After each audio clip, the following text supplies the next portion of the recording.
नमस्कार मंडळी. भूतांच्या गोष्टी ऐकायच्या आहेत का?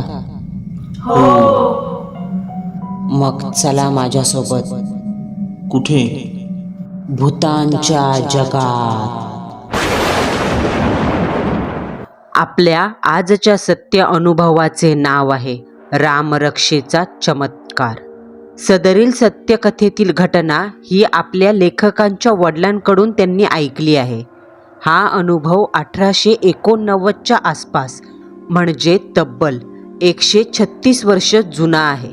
आमच्या झोमटे कुटुंबातील प्रत्येक वंशजाला हा अनुभव पिढ्यानपिढ्या सांगितला जातोय.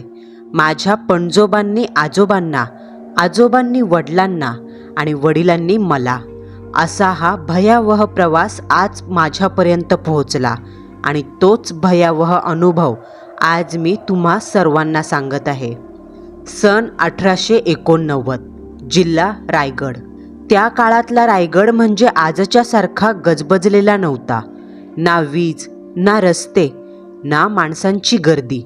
फक्त अमर्याद पसरलेली काळी घनदाट जंगलं आणि त्या जंगलात लपलेली गूढ रहस्य.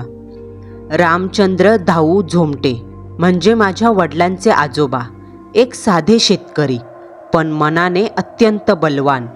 त्यांच्या डोळ्यात एक वेगळंच तेज होतं आणि त्या तेजाचं एकच कारण, त्यांची अढळ रामभक्ती. पहाटेच्या वेळी जेव्हा संपूर्ण गाव अजूनही गाढ झोपेत बुडालेलं असायचं, ना कुठली हालचाल ना आवाज, तेव्हा त्या शांततेला भेदत रामचंद्र झोमटेंच्या घरातून हळूहळू ऐकू येणारा स्वर म्हणजे राम, श्रीराम, रघुनंदन राम राम. रॉकेलच्या मंद दिव्यांच्या उजेडात डोळे मिटून पद्मासनात बसलेले रामचंद्रराव आणि त्यांच्या ओठावर सतत चालणारा जप, रामरक्षा स्तोत्र. ज्या काळात लोक देवावर श्रद्धा ठेवायची, पण रामचंद्ररावांसाठी राम म्हणजे फक्त देव नव्हता, तर श्वास होता, आधार होता.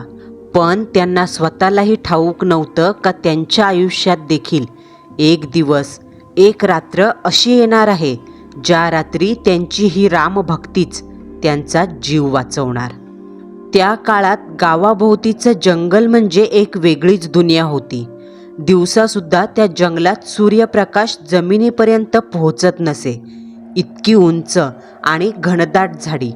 वर आकाश आहे की नाही हे सुद्धा कळायचं नाही.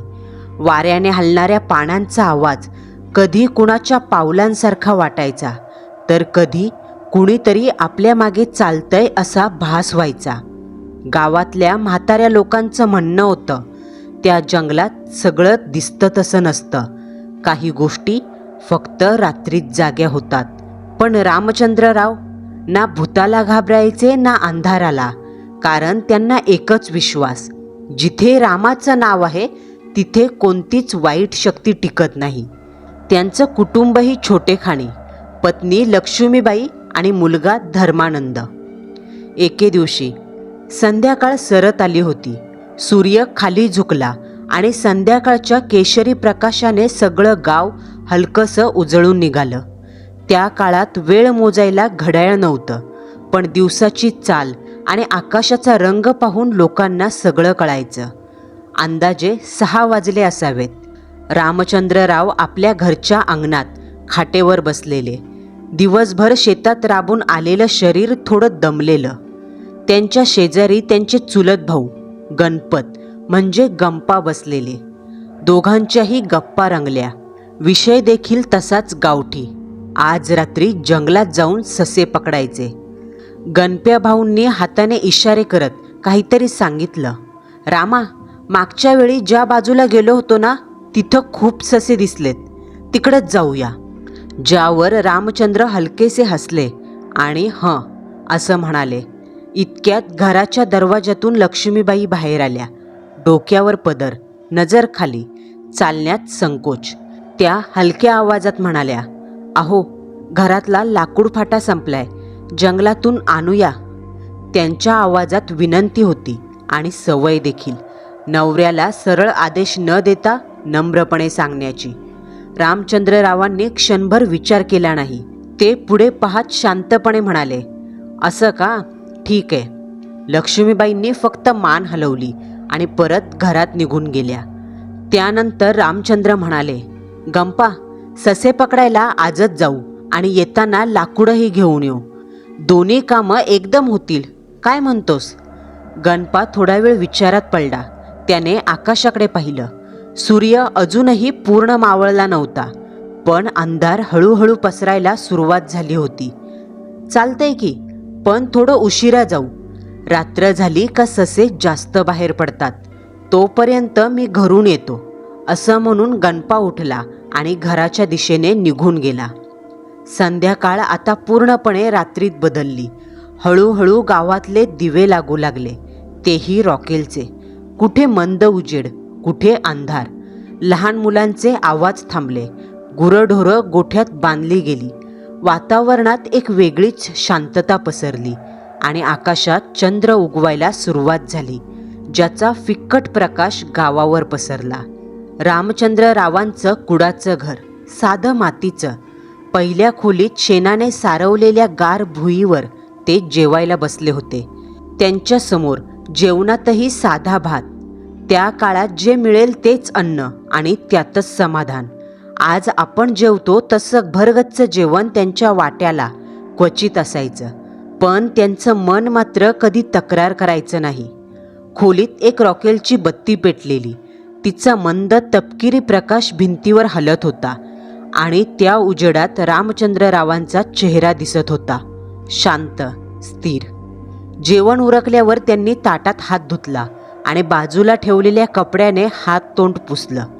तेवढ्यात बाहेरून कुणाच्या तरी पावलांचा आवाज आला. दाराच्या उंबरठ्यावर चांदण्यांच्या निळसर प्रकाशात एक उंच भक्कम आकृती उभी, गणपतरावांची.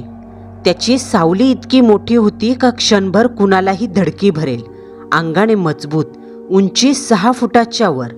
त्या काळातली माणसं म्हणजे खरंच राकट, कणखर. दिवसभर उन्हात राबून तयार झालेलं शरीर आणि मनाने देखील तितकीच धाडसी. त्या काळात भीती हा शब्द वेगळा होता. लोक रात्रीची झोपताना सुद्धा उशीखाली कोयता विळा घेऊन झोपायची, कारण परिस्थिती तशी. जंगल, जनावरं आणि कधी माणसांचाही धोका. रामा, झालं का? निघायचं का आता? गणपाने दाराबाहेरूनच विचारलं. रामचंद्ररावांनी शांतपणे उत्तर दिलं, थांब जरा, हात पुसून आलोच. ते उठले. कोपऱ्यात ससे पकडण्यासाठी ठेवलेलं जाळं उचललं. त्यासोबत लाकूड तोडण्यासाठी धारदार कोयता घेतला. घराच्या दारातून बाहेर पडताना त्यांनी आवाज दिला, ए लक्ष्मे. तशा लक्ष्मीबाई बाहेर आल्या. रामचंद्रराव म्हणाले, मी ससे पकडायला चाललोय. दाराला कडी लाव, मी रात्री उशिरा येईल. लक्ष्मीबाई काहीच म्हणाल्या नाही, फक्त हलक्याने मान हलवून होकार दिला. त्या क्षणाला त्यांच्या डोळ्यात क्षणभर काळजी चमकली, पण त्या काही म्हणाल्या नाहीत. चल गणप्या, रामचंद्रराव म्हणाले आणि दोघे निघाले. रात्रीचा अंदाजे 8:30चा सुमार. त्या दिवशी पौर्णिमा होती. आकाशात पूर्ण चंद्र उजळून निघालेला. तारे तर इतके चमकत होते जणू आकाशात कोणी हिरे पाचू पेरून ठेवलेत की काय असं वाटत होतं. गावातून चालताना कुडाच्या आणि पेंड्यांच्या झोपड्यांची बंद दारं, लोक गाढ झोपलेली. कुत्र्यांचाही आवाज नाही. चारही बाजूंनी विचित्र ओसाड शांतता. जणू सगळं गाव श्वास रोखून बसलंय. त्या काळात रॉकेल खूप महाग होतं, त्यामुळे दोघांनी मशाल किंवा दिवा सोबत घेतला नाही. चांदण्यांचा उजेड पुरेसा होता. शिवाय ससे पकडायला अंधार आणि शांतता हवीच होती. 5-10 मिनिटात त्यांनी गाव मागे सोडलं. आता समोर पसरलेलं होतं एक मोकळं ओसाड माळरान. दूर दूरपर्यंत काहीच नाही, फक्त वाऱ्याने हलणारं गवत. गावात जर का कधी एखादं जनावर मेलं तर त्याला इथेच टाकलं जायचं. त्यामुळे या जागेबद्दल गावातील अनेक लोकांकडे अनेक कथा होत्या. काही जण म्हणायचे, इथे रात्री मेलेल्या जनावरांचे आत्मे फिरताना दिसतात. तर काही म्हणायचे, जवळ गेलं की कुणीतरी पाठलाग करतं. पण रामचंद्रराव आणि गंपा या दोघांचाही अशा गोष्टींवर विश्वास नसल्याने त्यांनी हसत माळरान पार केलं. 10-15 मिनिटं आणि मग समोर उभं राहिलं घनदाट काळं गूढ जंगल. त्या क्षणी त्यांना काय ठाऊक, ही साधी वाटणारी रात्र त्यांच्या आयुष्यातली सर्वात भयावह रात्र ठरणार आहे. आणि जंगलात त्यांची वाट फक्त ससे नाही तर काहीतरी वेगळंच पाहत आहे.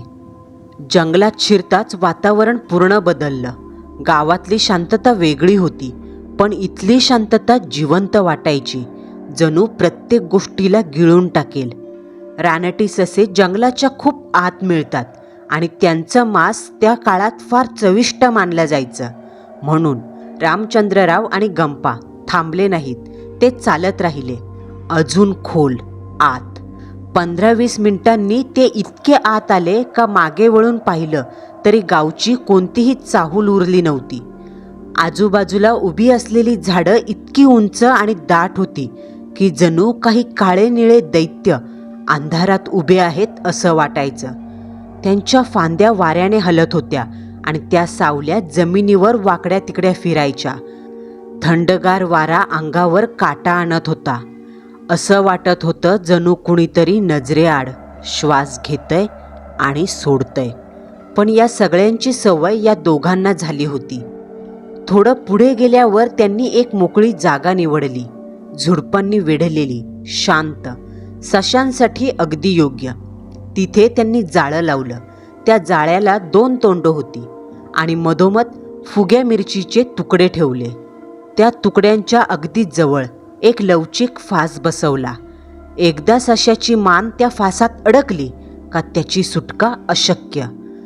आता त्यांना फक्त शांत बसून राहायचं होतं, कारण सश्याची ऐकण्याची आणि वास घेण्याची ताकद फार तीक्ष्ण असते. जरा जरी आवाज झाला तरी ते पळून गेले असते.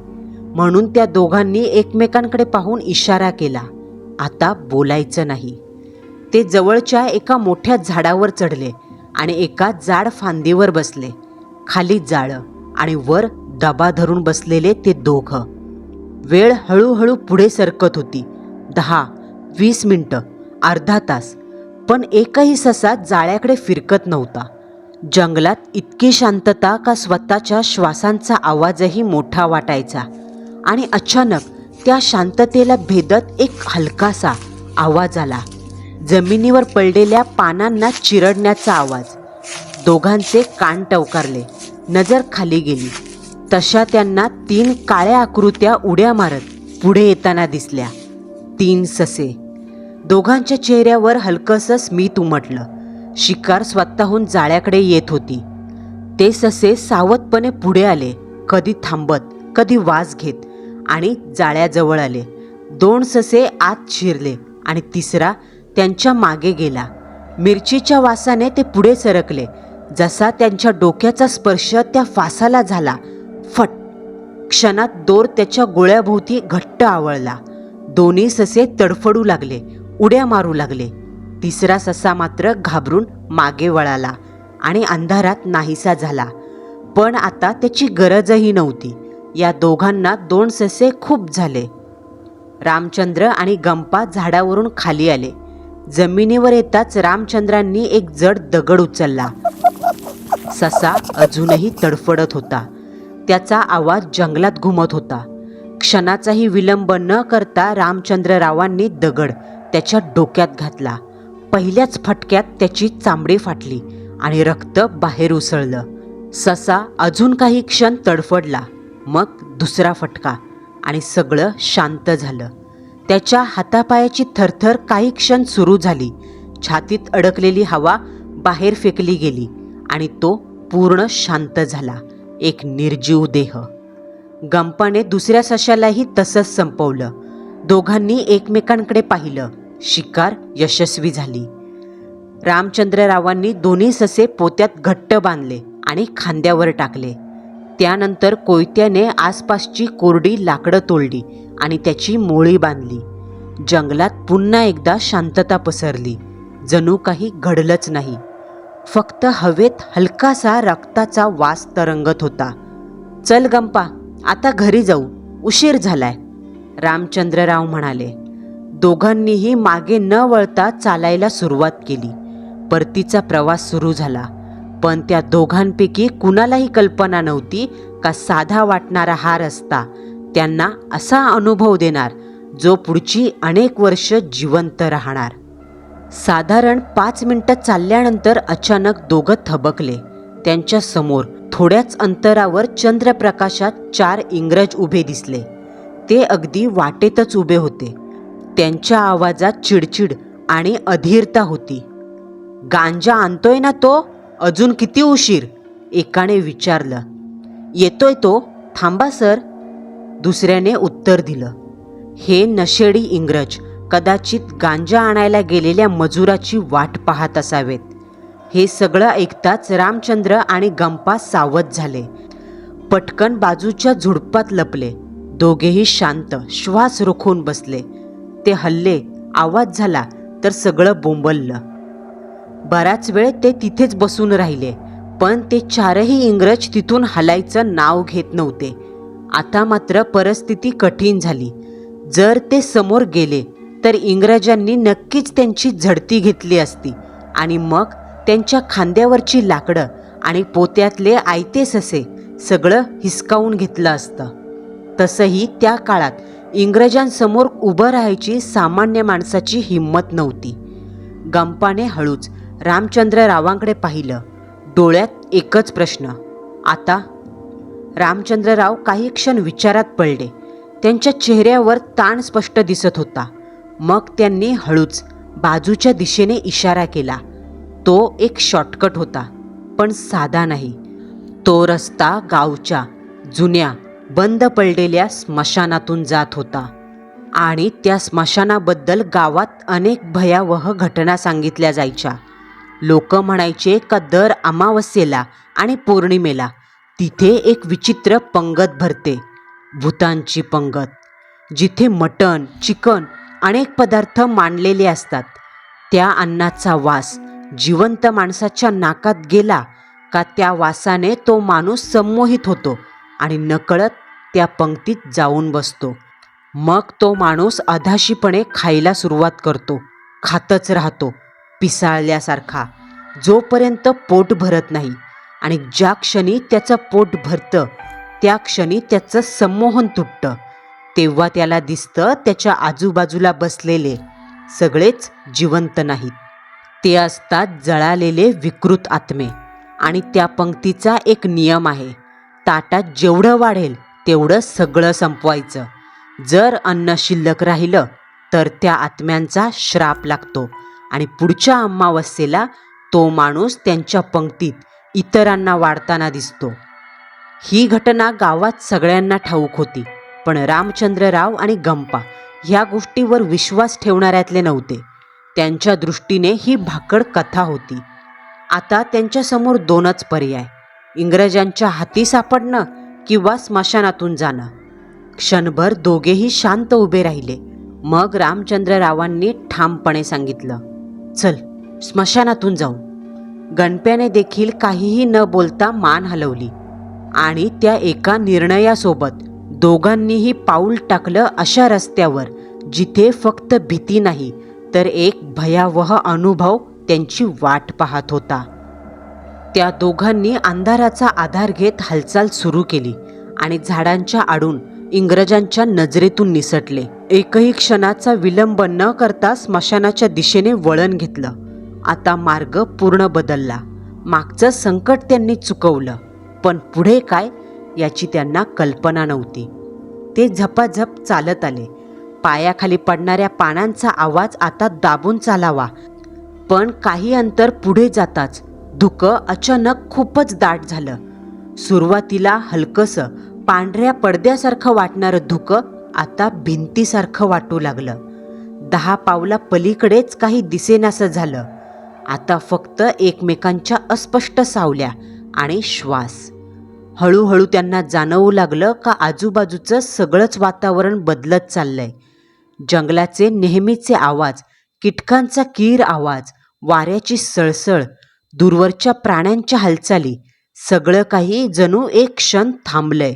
जणू ती शांतता साधी नव्हती. गणपाने एकदा रामचंद्ररावांकडे पाहिलं, काहीही न बोलता.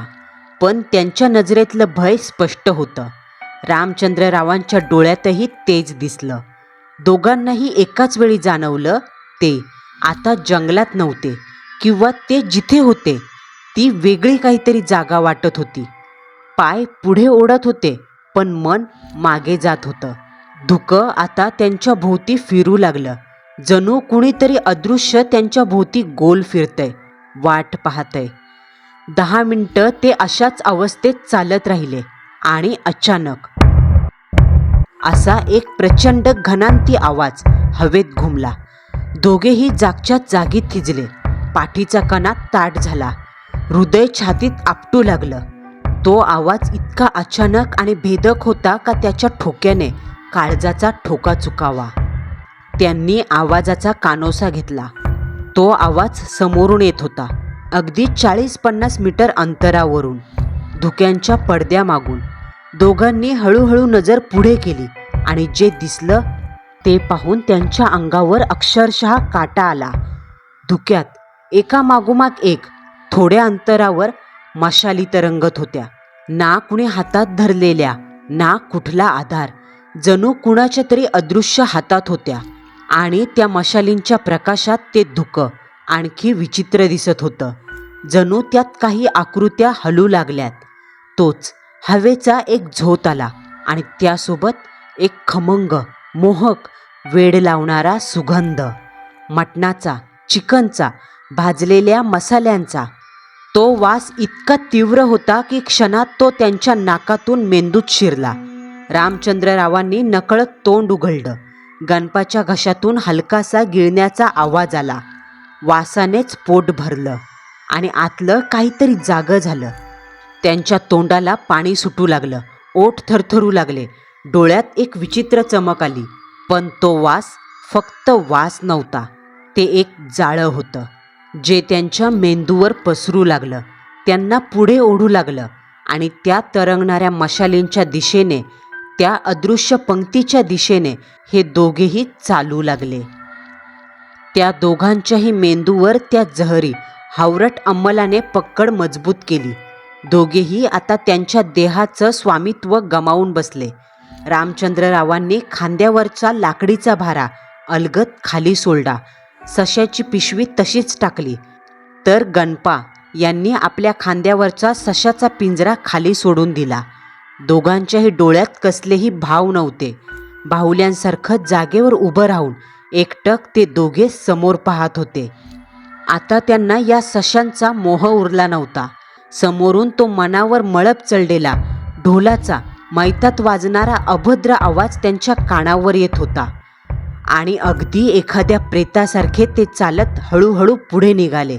तसं त्यांना एक दृश्य दिसलं. खाली जमिनीवर 2 लांब रांगा पडलेल्या आहेत आणि त्या रांगांमध्ये मेलेल्यांची पंगत बसलेली आहे. दोन्ही बाजूंनी ओळीत बसलेले काही पुरुष, काही स्त्रिया. पण ती माणसं नव्हती. त्यांच्या अंगावरचे कपडे जळालेले, फाटलेले, कुठे काळपट तर कुठे राखेने माखलेले. काहींच्या अंगावरची कातडी अजूनही पांढरी, फुगलेली, जणू नुकतेच जाळून उठवलेत. तर काहींच्या शरीरावर खोल जखमा, कुणाचा गळा चिरलेला, कुणाच्या पोटात सुरा खुपसलेलं मोठं भोक आणि त्या भोकातून अजूनही काळसर, घट्ट झालेलं रक्त दिसत होतं. तोच त्या पंक्तींच्या मधून 4-5 भूतं उठली, हातात भांडी घेऊन. वाकड्या तिकड्या फेगड्या हातांनी मूठ अन्न ते ताटात टाकू लागली. ते ताट साधं नव्हतं, सोन्यासारखं चमकणारं, पातळ पण विचित्र. त्या भूतांच्या हालचालीत काहीतरी अयोग्य होतं. हात वेगळ्याच दिशेने वाकलेले, बोटं लांबट, नखं काळी आणि चेहऱ्यावर कुठलाही भाव नाही. ते फक्त वाढत होते. आणि त्या पंक्तीत बसलेले बाकीचे आत्मे, ते खात नव्हते, तर ते अन्न नरडीत ढकलत होते. चावणं नाही, चव नाही, फक्त गिळणं. मटणाचे तुकडे, चिकनचे तुकडे, मासे, सगळं तसंच तोंडात टाकून एकदम गिळून टाकायचे. कुणाच्या तोंडातून रक्तासकट मांसाचे तुकडे खाली पडायचे. कुणाच्या गळ्यातून ते तुकडे अडकून परत बाहेर यायचे. कुणाच्या पोटातल्या भुकातून ते अन्न बाहेर सांडत होतं. एकाचा तर गळा पूर्ण चिरलेला आणि तो जे खात होता ते सरळ त्या चिरलेल्या भागातून बाहेर गळत होतं. तरीही तो थांबत नव्हता. पुन्हा पुन्हा तेच तुकडे उचलून गिळत होता. तर दुसऱ्याच्या पोटात खोल भोकसलेली जखम, ज्या जखमेतून अन्न बाहेर सांडायचं तरी तो वेड्यासारखा खायचा. या सगळ्या दृश्यात किळस, भीती आणि मृत्यूचा वास मिसळलेला. पण या सगळ्यात भयानक गोष्ट म्हणजे रामचंद्रराव आणि गणपा हे सगळं पाहत असूनही त्यांना याची भीती वाटली नाही. कारण त्या खमंग वासाने त्यांना पूर्णपणे जखडून टाकलेलं. ते दोघे स्वतःच्या ताब्यातच नव्हते. हळूहळू पावलं पुढे टाकत ते त्या पंक्तीला जाऊन बसले, शेवटच्या रांगेत, त्या भूतांच्या अगदी शेजारी. त्या मृतांच्या पंक्तीत बसतात जणू काही एक अदृश्य नियम त्यांनाही लागू झाला. त्या पंक्तीचा नियम, जो संमोहनाखाली येतो तो त्यातलाच समजला जातो, मग तो जिवंत असो का मृत. त्या आत्म्यांना त्यांचं काहीच भय उरत नाही. तोच 2 प्रेतं त्यांच्या दिशेने सरकत पुढे आली. त्यातल्या एका प्रेताने त्यांच्या समोर एक चमकणारी थाळी ठेवली. तोच दुसरं प्रेत जवळ आलं. त्याच्या हाताची बोटं लांब, नखं वाढलेली. त्याने त्याच हाताने भांड्यातून अन्न काढलं आणि कचऱ्यासारखं यांच्या ताटात टाकलं. मटणाचे तुकडे, चिकन, काही अर्धवट शिजलेले तर काही कच्चे, काहींवरचं रक्त तर अजूनही ओलसर. हे सगळं ताटात आपटून ते निघून गेले. रामचंद्रराव आणि गंपा आता स्वतः राहिले नव्हते. त्यांचे डोळे वटारले, हात आपोआप पुढे सरकले आणि ते अन्नावर तुटून पडले. बकाबका ते अन्न खाऊ लागले. दातांनी हाडं मोडत, मांसाचे तुकडे तोडत गिळू लागले. त्यांच्या चेहऱ्यावर आता माणुसकी उरली नाही. ते अगदी हिंस्र, चवताळलेल्या जनावरासारखे पिसळले. गंपाच्या दातामध्ये एक हाड अडकलं. त्याने ते जोरात फोडलं. रामचंद्ररावांच्या तोंडातून मांसाचे तुकडे खाली पडू लागले, पण ते पुन्हा उचलून खाऊ लागले. आजूबाजूला बसलेली भूतं आणि ही 2 जिवंत माणसं. पण या क्षणाला त्यांच्यामध्ये काहीही फरक जाणवत नव्हता आणि बाजूला घुमत होता तो ढोलाचा आवाज. त्या ढोलाच्या आवाजावर ती भूतं पंक्तीला जेवण वाढत होती. एक फेरी झाली का पुन्हा दुसरी. ताट भरलेलं असलं तरी अन्न टाकणं थांबत नव्हतं. एक फेरी झाली, दुसरी झाली, तिसरी फेरी झाली. रामचंद्रराव आणि गणपा अजूनही खातच होते. त्यांच्या हालचाली वेड्यांसारख्या झाल्या. पण 4थी फेरी सुरू होताच अचानक रामचंद्ररावांच्या पोटात एक तीव्र कळ उठली. जणू आत काहीतरी फाटलं. त्यांच्या हातून मांसाचा तुकडा खाली पडला आणि त्यांनी एकदम पोट पकडलं. आ! एका वेदनेने भरलेली किंकाळी त्यांच्या तोंडून बाहेर पडली आणि त्या वेदनेने संमोहनाचा ताबा तुटला. डोळ्यासमोर अंधार आला. वेदनेने विवळत त्यांनी डोळे किलकिले करत समोर पाहिलं आणि ते दृश्य पाहून त्यांना धक्का बसला. भीतीने पोटाचं दुखणं सुद्धा थांबलं. त्यांनी जे पाहिलं ते आयुष्यभरासाठी पुरणारं होतं. त्यांनी समोर पाहिलं तेव्हा त्यांच्या समोर जेमतेम 8 फुटावर पिंजारलेले, विस्कटलेले केस जणू एखाद्या वादळाने उडून उभे राहिले असावेत. चेहरा पांढरा फट्ट, सुरकुत्यांनी भरलेला आणि डोळ्यांच्या जागी फक्त निर्जीव गोळे. तिचं डोकं हलकंसं एका बाजूला वाकलेलं, केसांचा गुंता जणू भुंग्यासारखा चिकटलेला. अंगावर भगवं लुगडं, छातीवर पोलकं, नाकात मोठी सोन्याची नथ आणि कपाळावर लाल रंगाचा मळवट. एक क्षण रामचंद्ररावांच्या मेंदूत वीज चमकली. ही जना आजी 8 वर्षापूर्वी एका भयंकर आजाराने मेली. तिचं प्रेत या स्मशानात मी स्वतः जळताना पाहिलं आणि त्यावेळी तिच्या कवटीचा फुटलेला आवाज मी स्वतः ऐकलेला. मग आता त्यांच्या अंगातून घामाचा ओघळ वाहू लागला. समोर बसलेली ती व्यक्ती जनी आजी नाही, तर तिचं मेलेलं पिशाच्च होतं. आणि ही पंगत, ही साधी पंगत नव्हती. ही होती मोक्ष आणि जिवंत, यांच्या मध्ये अडकलेल्या पिशाच्यांची पंगत, भूताची पंगत. गावात ऐकलेल्या गोष्टी सगळ्या एक एक करून डोळ्यासमोर उभ्या राहिल्या. लोक खोटं बोलत नव्हती हे आज सिद्ध झालं, कारण ते दोघं जण स्वतः त्या गोष्टीचा भाग झाले. रामचंद्ररावांनी घाबरून नजर बाजूला फिरवली आणि जे दिसलं ते पाहून अक्षरशः त्यांची हवा गेली. ज्यांचे गावात खून झाले, ज्यांनी आत्महत्या केली, जी मेली, ज्यांचा गळा चिरला, ती सगळी तिथंच बसून खात होती. ज्या मैतांना त्यांनी स्वतः जळताना पाहिलं होतं तीच प्रेतं आता त्यांच्या समोर जिवंत होऊन बसली होती. रामचंद्ररावांच्या पोटात घोळा आला, डोळे विस्पारले, घामाच्या धारा सुरू झाल्या.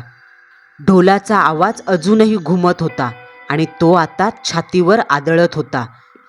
काळीज जणू घशात येऊन अडकलं आणि तेवढ्यात त्यांच्या कानावर एक थरथरणारा आवाज आला. रामा. गणपाही शुद्धीवर आला होता. त्याच्याही डोळ्यात भीती भरलेली, शरीर थरथरत होतं आणि भीतीने त्याला तिथेच लघवी झाली. त्याच्या लघवीची धार पुढे वाहत गेली, सरळ जना आजीच्या ताटात. रामचंद्ररावांना आता स्पष्ट कळालं, गणपा खूपच घाबरला आहे आणि जर तो किंचाळला तर सगळं संपलं. क्षणाचाही विलंब न करता त्यांनी लगेच गणप्याच्या तोंडावर हात ठेवला आणि मोठ्या डोळ्याने त्याच्याकडे पाहिलं. रामचंद्रराव हलक्या पण ठाम आवाजात कुजबुजले, गणप्या शांत बस, नाहीतर ते ऐकतील. ताटातलं खाऊन संपवलं नाही तर श्राप लागेल आणि मग आपलं काही खरं नाही. गणपा थरथरत होता. रामचंद्ररावांनी हळूच त्याच्या तोंडावरचा हात काढला. गणपाचा आवाज तुटला. आता काय करायचं? रामचंद्रराव काही क्षण शांत बसले. त्यांच्या डोक्यात विचारांचा गोंधळ सुरू झाला. हृदय जोरजोरात धडधडत होतं, पण त्या क्षणी जणू अंधारात एखादी ट्यूब पेटावी तसंच काहीतरी त्यांच्या डोक्यात चमकलं. रामचंद्ररावांना जाणवलं, आपण ज्या जागेवर बसलोय तिथे खालची माती ओली, भुसभुशीत आहे. हाताने सुद्धा खाली खड्डा खोदता येईल अशी माती. गणपा, खालची माती भुसभुशीत आहे. एक काम करूया, खड्डा खणूया आणि ही दळभद्री लोक जे काही वाढतील ते खड्ड्यात टाकू. मी ऐकलंय का हा यांचा फेरा मध्यरात्रीपर्यंत चालतो आणि मग ही पंगत आपोआप गायब होते. रामचंद्रराव यांनी गणपाला सांगितलं. गणपा याने आवंढा गिळत मान हलवली, कारण भीतीने त्याचा मेंदू आधीच बधीर झालेला. त्याला काहीच सुचत नव्हतं. फक्त आजोबा तेवढे विचार करत होते. रामचंद्ररावांनी लगेच कमरेला खोवलेला कोयता काढला. मग एक चनाक्षपणे कटाक्ष आजूबाजूला टाकला. ती सगळी पिशाच्च मान खाली घालून चावी लावलेल्या बाहुल्यांसारखी एकच हालचाल करत जेवत होती. त्यांचं कुठेही लक्ष नव्हतं. हीच संधी साधून रामचंद्ररावांनी एका हाताने ताट वर केलं आणि कोयत्याने खालची ओली माती उकरायला सुरुवात केली आणि गणपा ती खोदलेली माती स्वतःच्या मांडीखाली लपवू लागला. मध्येच जेवण वाढणारं ते पिशाच्च जवळ आलं का गणपा आजोबांना सावध करायचा. तसे आजोबा ताट पुन्हा खड्ड्याच्या तोंडावर ठेवायचे.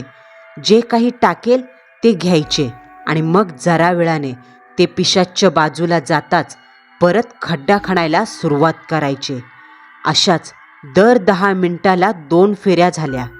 माझ्या वडिलांनी सांगितलं, आजोबांनी तब्बल अर्धा तास चांगला 2-2.5 फूट खोल खड्डा खणला. गणपा, काम झालं, आजोबा खुश होत म्हणाले. तोपर्यंत दोघांच्याही ताटात मांसाचा ढीग साचलेला. आता या दोघांनी आपल्यावर कोणत्याही भूताचं लक्ष नाही हे पाहून एक एक करत गुपचूप त्या ताटातलं मांस खड्ड्यात टाकलं. त्याचवेळी रामचंद्ररावांच्या मनात एक विचार आकार घेत होता. त्यांना आठवलं, लहानपणी वडिलांनी शिकवलेलं अत्यंत संकटाच्या वेळी म्हणायचं एकच शस्त्र, रामरक्षा. त्यांच्या ओठावर नकळत शब्द आले. सुरुवातीला अगदी हळू, जणू स्वतःलाच ऐकू येतील इतके, पण त्या शब्दामध्ये एक वेगळी शक्ती होती. जसजसे ते मनात म्हणू लागले तसतसं त्यांच्या आजूबाजूचं वातावरण सूक्ष्मपणे बदलायला सुरुवात झाली. रामचंद्ररावांच्या ओठावर शब्द हलकेच थरथरू लागले. श्रीराम श्रीराम रघुनंदन राम राम. ते मनातल्या मनात पुढे म्हणत राहिले. रामो राजमणी सदा विजयते. आणि जसजसं ते म्हणू लागले तसतसा त्यांच्या छातीत धडकणारा भीतीचा ठोका हळूहळू स्थिर व्हायला लागला. त्यांच्या भोवतीचं ते काळं जड दबलेलं वातावरण हळूहळू निवळू लागलं. पण पंक्तीत बसलेली काही प्रेतं अचानक थांबली. त्यांच्या हातातलं मांस जणू हवेतच अडकलं. त्यांची पांढरी बुबळं हळूहळू वर सरकली आणि ती सरळ रामचंद्ररावांकडे वळाली. गणपाच्या अंगावर अक्षरशः शहारा आला. तो कुजबुजला. रामा, ती आपल्याकडे बघतायत. रामचंद्ररावांनी डोळे मिटले आणि मनातल्या मनात अजून ठामपणे रामरक्षा म्हणायला सुरुवात केली. रामचंद्र शरण प्रपद्ये. त्यांच्या आवाजात आता भीती नव्हती, एक निर्धार होता. आणि त्या क्षणी ढोलाचा आवाज अचानक प्रचंड जोरात घुमला. जमीन हादरल्यासारखी वाटली. जणू सगळी प्रेतं एकदम हलायला लागली. त्यांच्या हालचाली आता एकसारख्या राहिल्या नाही, त्या विस्कटल्या. काहींची मान वेड्या वाकड्या कोनात वळू लागली. काहींचे हात थरथर कापू लागले. आणि जनी आजी, ती हळूहळू आपलं डोकं वर उचलू लागली. तिची बुबळं सरळ रामचंद्ररावांच्या डोळ्यावर खिळली आणि तिच्या तोंडातून एक कडवट खरखरीत आवाज बाहेर पडला. थांब. गणपा अक्षरशः दचकला. पण रामचंद्रराव काही थांबले नाहीत. उलट त्यांनी अजून जोरात रामरक्षा म्हणायला सुरुवात केली. आता त्यांच्या आवाजाभोवती एक अदृश्य कवच तयार झालं. त्या कवचाच्या सीमेला येताच ती प्रेतं जणू मागे ढकलली जायची. त्या पिशाच्यांना रामाच्या नावाची भीती वाटू लागली. आणि हे पाहून रामचंद्ररावांच्या मनात एकच गोष्ट स्पष्ट झाली. हा त्यांचा एकमेव मार्ग आहे. ते थांबले नाहीत. ते रामरक्षा जोरात म्हणत राहिले, ठाम, अखंडपणे. आता ढोलांचा आवाज विस्कटला. ताल तुटला. पंक्तीत बसलेली प्रेतं एक एक करून किंचाळू लागली. तेव्हा रामचंद्ररावांच्या लक्षात आलं, आता वेळ घाबरण्याची नाही. त्यांनी डोळे घट्ट मिटले आणि पूर्ण श्रद्धेने रामाचं नाव घ्यायला सुरुवात केली. श्रीराम जय राम जय जय राम. सुरुवातीला आवाज थरथरला, पण हळूहळू तो स्थिर झाला. त्या शब्दांमध्ये एक वेगळीच ताकद. गणपा अजूनही घाबरलेला. त्याचे हातपाय लटलटत होते. पण रामचंद्ररावांचा आवाज ऐकताच त्यानेही हळूहळू राम नाम जपायला सुरुवात केली. श्रीराम जय राम जय जय राम. आणि त्या क्षणी आजूबाजूचं वातावरण बदलू लागलं. दोघांचे आवाज एकत्र घुमू लागले आणि त्या आवाजाने ती पंगत तुटायला लागली. ढोलांचा आवाज पूर्ण थांबला. एकदम शांतता. आणि अचानक एक एक करत सारी शरीरं धुसर व्हायला लागली. एका मागोमाग एक सगळी प्रेतं धुरासारखी विरघळू लागली. ताट, अन्न, तो सगळा भयानक देखावा क्षणात नाहीसा झाला. फक्त ओलसर माती आणि काळोखात बुडालेले स्मशान, ज्यात बसलेले रामचंद्रराव आणि गणपा. दोघेही घामाने निथळले. काही क्षण बोलूच शकले नाही.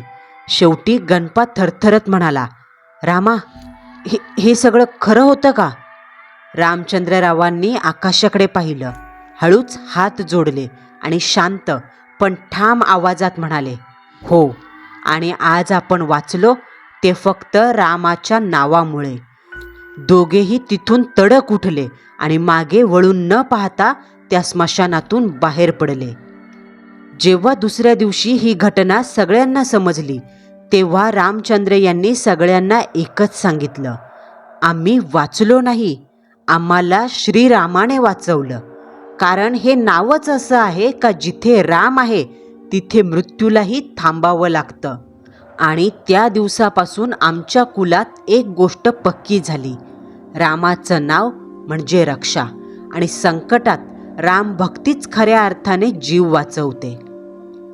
मंडळींनो, ही सत्यकथा आज 136 वर्षानंतरही आमच्या कुटुंबात तितकीच जिवंत आहे. या अनुभवावरून एक गोष्ट स्पष्ट होते, संकट कितीही भयानक असो, पण जर तुमच्या मनात ईश्वराप्रती अढळ श्रद्धा आणि मुखात रामनाम असेल तर काळाचा महिमासुद्धा तुमच्या समोर फिका पडतो. समोर कठीण परिस्थिती आली का घाबरून न जाता शांत डोक्याने देवाचं केलेलं स्मरण संकटातून बाहेर पडण्याचा मार्ग दाखवते. जसे रामचंद्ररावांनी त्या रात्री युक्ती आणि भक्तीचा वापर करून मृत्यूला चकवा दिला. रामकृष्ण हरी. बोलो सियावर रामचंद्र की जय. मंडळींनो, आपला आजचा थरारक अनुभव तुम्हाला कसा वाटला हे कमेंट बॉक्समध्ये कळवायला विसरू नका. पुन्हा भेटू. नवा सत्य अनुभव, नवा थरार.